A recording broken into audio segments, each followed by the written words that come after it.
What's up? This is Brother Sarah.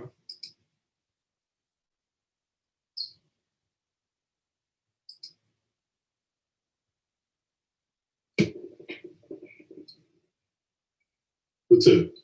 This is Brother Sarah.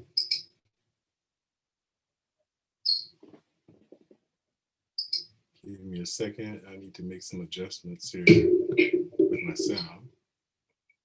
What's up? This is Brother Sarah.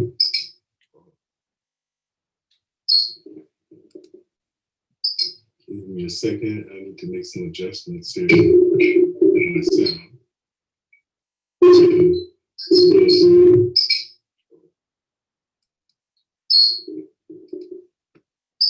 Give me a second. I need to make some adjustments here with my sound.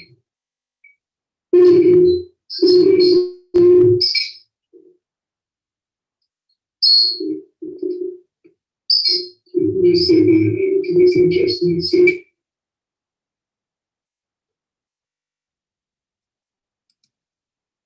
Okay. So I'm ready to go now. I scheduled this, or I didn't schedule it, but I decided to go ahead and do a discussion, which I titled Mind Your Wants Because Someone Wants Your Mind.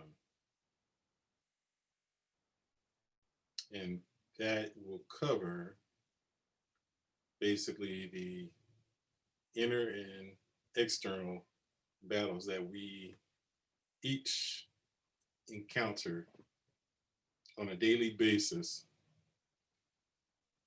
for control of our mind.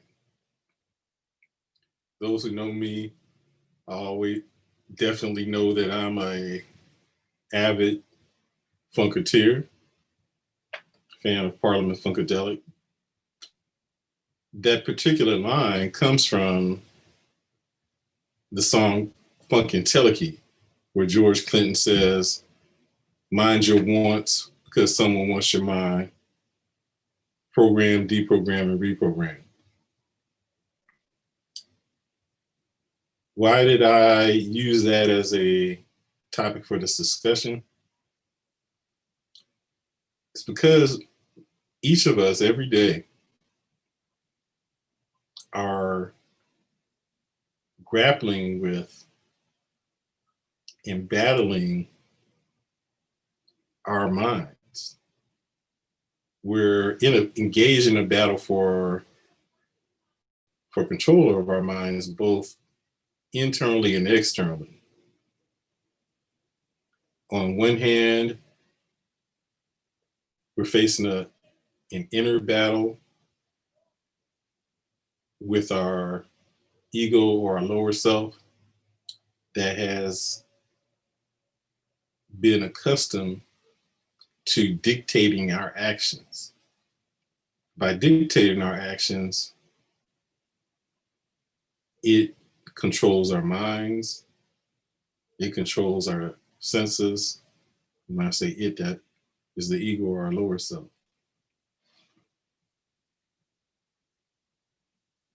It creates desires for us. So we will get impulses into our minds sent from ego. Depending upon how we process these thoughts, it will dictate our emotional state and it will dictate our actions.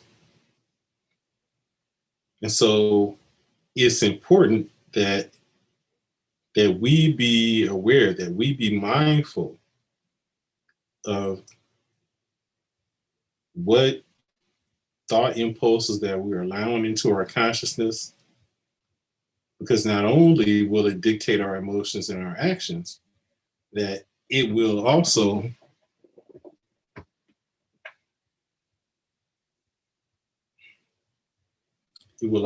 create our circumstances.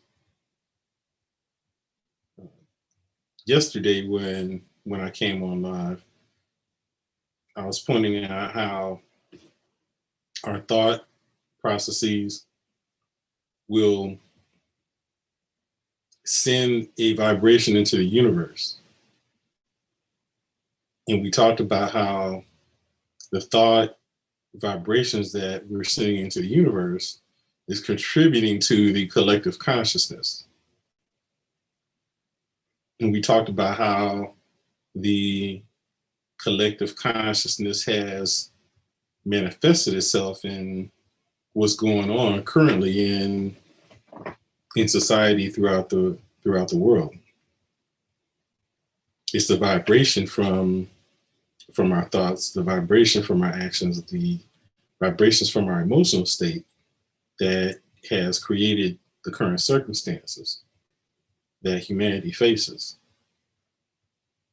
It also creates our personal circumstances. And so that's why often we find ourselves going through the same cycles, because we're engaged in the same type of thought processes, which ends up in turn creating a cycle of similar circumstances.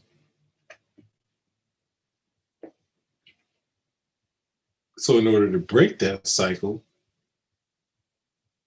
the process begins with being in awareness of what's going on in our minds.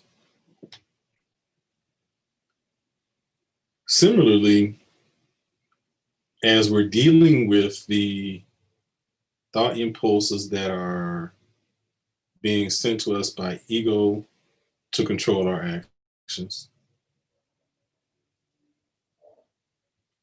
we're also faced with external influences, which I also briefly mentioned yesterday, which are the media in terms of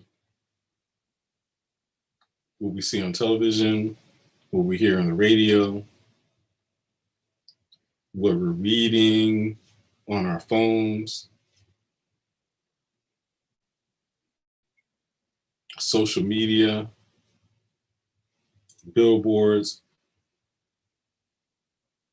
All these things are purposely produced in such a way as to influence our emotional state. I talked yesterday about how we are perpetually influenced to be in a constant state of either fear, anger, frustration, or even depression.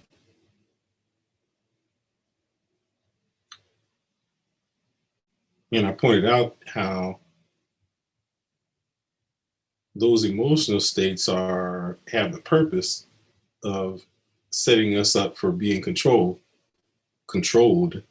because when we're in those type of emotional states, we become much more reactive, and thus much easier for us to be controlled,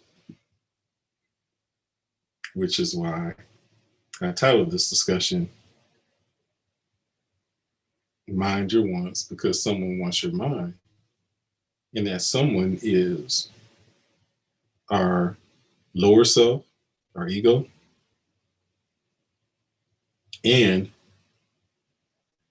external forces, those who are behind the scenes dictating and influencing world affairs.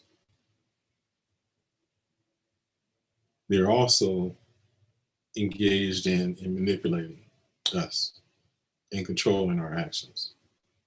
And I won't go into depth on that, but it's as simple as the commercials that we see on television.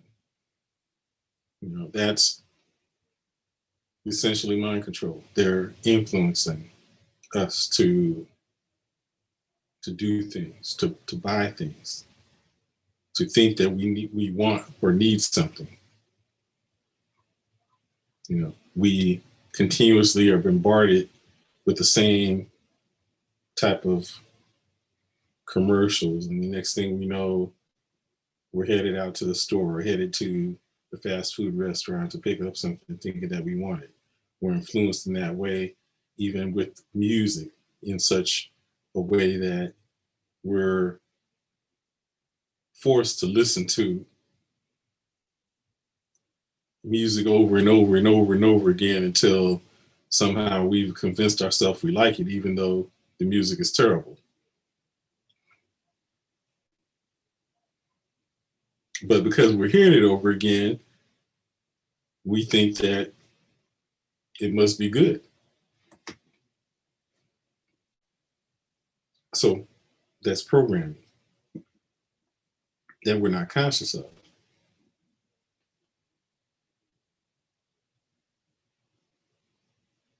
So it's important for us to be able to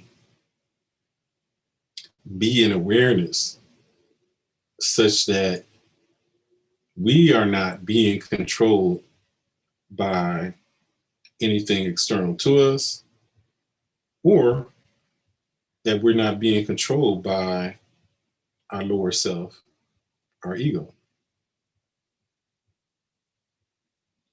So how do we do that, Brother Sarai, you ask?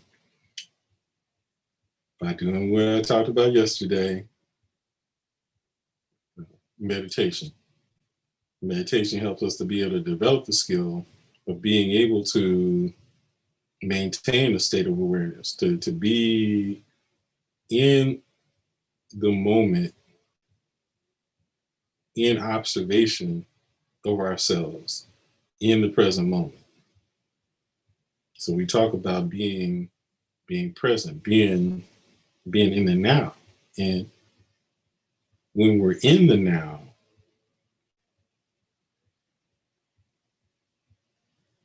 we are in observation, because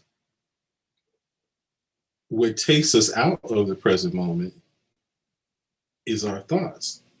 When our thoughts start reflecting upon things that have happened to us in the past, or when we're starting to think about things that could happen to us in the future. Now, that's not to say that we shouldn't think about the future, because we can affect the future by the nature of our thoughts. The point, though, is that we want to be able to do it consciously rather than unconsciously, which is what we've been doing most of the time, and which is why often we have created circumstances that we're not happy with and wondering how we got there. We created that by virtue of our thoughts and our emotional states and the actions that we've engaged in as a result of our thoughts and our emotional state, or based upon what has happened as a result of what we've been influenced into from what we've been watching on television, listening to on the radio, reading on social media. Those things have ended up influencing our actions. And then we end up reacting and doing things unconsciously, which means we're not choosing our actions. They're being chosen for us.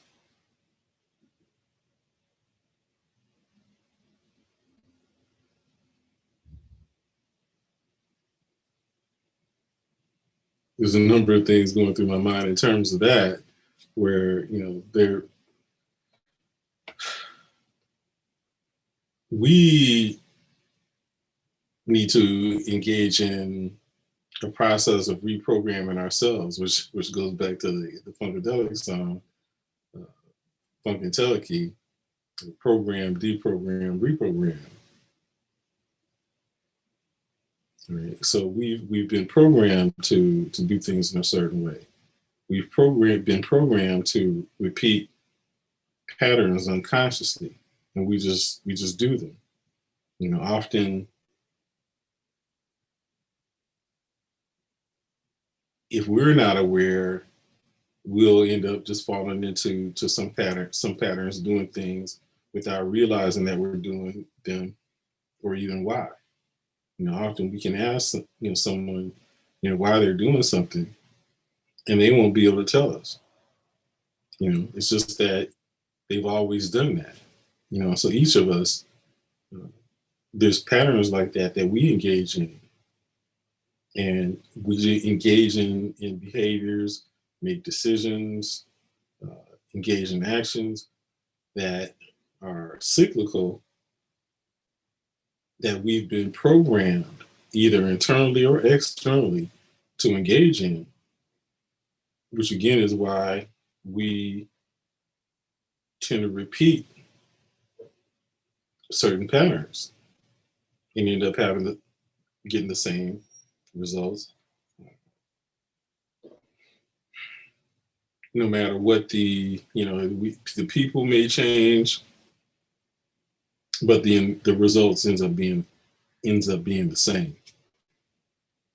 So we can break that pattern by developing the discipline to be able to maintain a constant state of awareness, and or having sufficient awareness, because we're not always going to have constant awareness. There are going to be times when we slip out of awareness and fall back into a pattern.